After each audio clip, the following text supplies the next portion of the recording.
Hi, everyone. It's Mrs. DeFelice, and today I would love to read you my favorite Christmas story of all time, Dr. Seuss's How the Grinch Stole Christmas.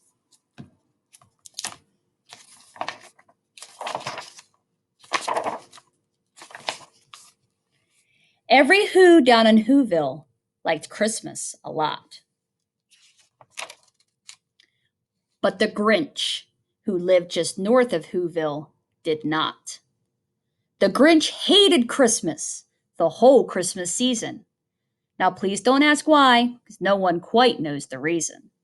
It could be his head wasn't screwed on just right, or it could perhaps be that his shoes were too tight. But I think that the most likely reason at all may have been that his heart was two sizes too small. But whatever the reason, his heart or his shoes, he stood there on Christmas Eve, hating the Who's. Staring down from his cave with a sour, grinchy frown at the warm lighted windows below in their town. For he knew every Who down in Whoville beneath was busy now hanging a mistletoe wreath. And they're hanging their stockings, he snarled with a sneer. Tomorrow is Christmas. It's practically here. Then he growled with his Grinch fingers nervously drumming. I must find some way to stop Christmas from coming. For tomorrow, he knew, all the Who girls and boys would wake bright and early, they'd rush for their toys, and then, oh, the noise. Oh, the noise, noise, noise, noise. That's one thing he hated. The noise, noise, noise, noise. Then the Who's, young and old, would sit down to a feast, and they'd feast, and they'd feast, and they'd feast, feast, feast, feast. They would feast on Who pudding and rare Who roast beast, which was something the Grinch couldn't stand in the least. And then they'd do something he liked least of all. Every Who down in Whoville, the tall and the small, would stand close together with Christmas bells ringing.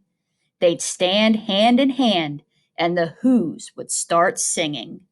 They'd sing, and they'd sing, and they'd sing, sing, sing, sing. And the more the Grinch thought of this Who Christmas thing, the more the Grinch thought, I must stop this whole thing. Why, for 53 years I've put up with it now. I must stop this Christmas from coming. But how?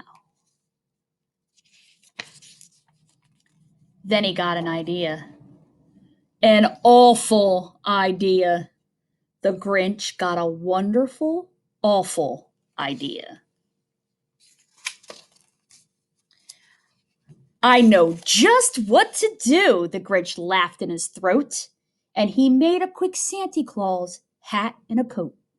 And he chuckled and clucked. What a great Grinchy trick. With this coat and this hat, I'll look just like Saint Nick. All I need is a reindeer. The Grinch looked around. But since reindeer were scarce, there were none to be found. Did that stop the old Grinch? No, the Grinch simply said, if I can't find a reindeer, I'll make one instead. So he called his dog Max, then he took some red thread, and he tied a big horn on the top of his head.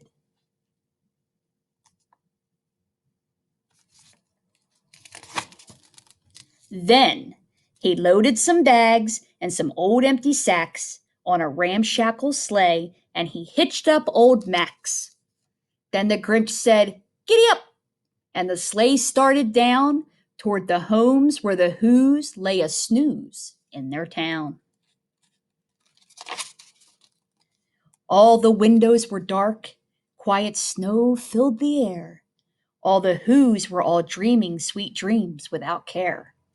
When he came to the first little house on the square, this is stop number 1, the old Grinchy Claus hissed, and he climbed to the roof empty bags in his fists.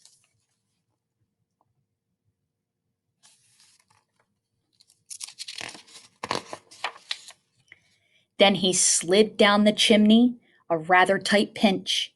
But if Santa could do it, then so could the Grinch. He got stuck only once, for a moment or two. Then he stuck his head out of the fireplace flue, where the little Who's stockings all hung in a row. These stockings, he grinned, are the first things to go.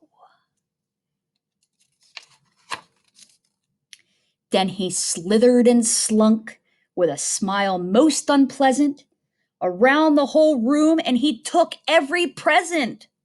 Pop guns and bicycles, roller skates, drums, checkerboards, tricycles, popcorn, and plums. And he stuffed them in bags.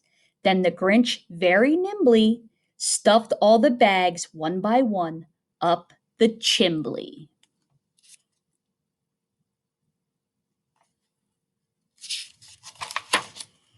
Then he slunk to the icebox. He took the Who's feast. He took the Who pudding. He took the roast beast. He cleaned out that icebox as quick as a flash. Why, that Grinch even took their last can of Who hash. Then he stuffed all the food up the chimney with glee. And now, grinned the Grinch, I will stuff up the tree.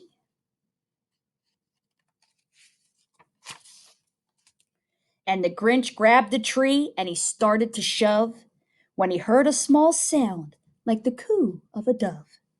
He turned around fast and he saw a small Who, little Cindy Lou who was no more than 2. The Grinch had been caught by this tiny Who daughter who'd got out of bed for a cup of cold water. She stared at the Grinch and said, Santa Claus, why? Why are you taking our Christmas tree? Why? But you know that old Grinch was so smart and so slick. He thought up a lie and he thought it up quick. Why, my sweet little tot, the fake Santa Claus lied. There's a light on this tree that won't light on one side. So I'm taking it home to my workshop, my dear. I'll fix it up there, then I'll bring it back here. And his fib fooled the child. Then he patted her head, and he got her a drink, and he sent her to bed. And when Cindy Lou Who went to bed with her cup, he went back to the chimney and stuffed the tree up. Then the last thing he took was the log for their fire. Then he went to the chimney, himself the old liar. On their walls he left nothing but hooks and some wire. And the one speck of food that he left in the house was a crumb that was even too small for a mouse.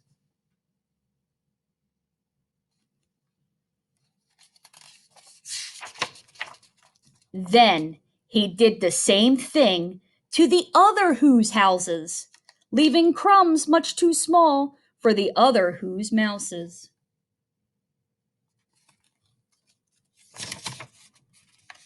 It was dawn, all the Who's still abed, all the Who's still a snooze, when he packed up his sled, packed it up with their presents, the ribbons, the wrappings, the tags and the tinsel, the trimmings, the trappings.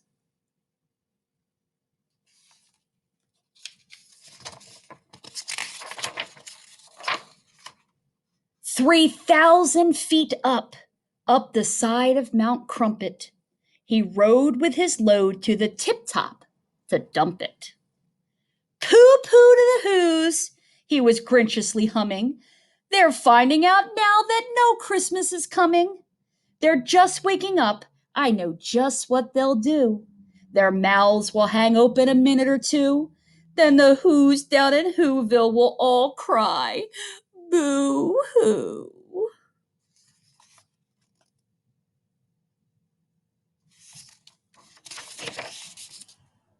That's a noise, grinned the Grinch. that I simply must hear." So he paused, and the Grinch put a hand to his ear.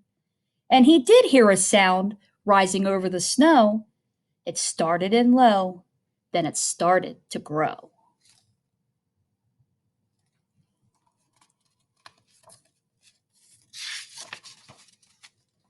But the sound wasn't sad. Why, this sound sounded merry. But it couldn't be so. But it was merry, very. He stared down at Whoville. The Grinch popped his eyes. Then he shook. What he saw was a shocking surprise. Every Who down in Whoville, the tall and the small, were singing without any presents at all. He hadn't stopped Christmas from coming. It came. Somehow or other, it came just the same. And the Grinch, with his Grinch feet ice cold in the snow, stood puzzling and puzzling. How could it be so? It came without ribbons. It came without tags. It came without packages, boxes, or bags. And he puzzled 3 hours till his puzzler was sore. Then the Grinch thought of something he hadn't before. Maybe Christmas, he thought, doesn't come from a store. Maybe Christmas, perhaps, means a little bit more.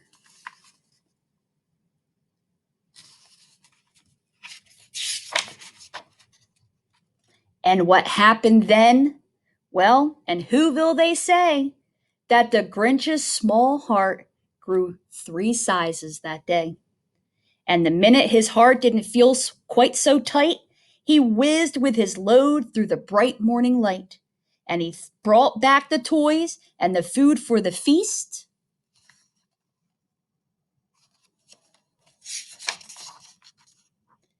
And he himself, the Grinch, carved the roast beast. I've always enjoyed that story ever since I was little. And I hope you enjoyed it too.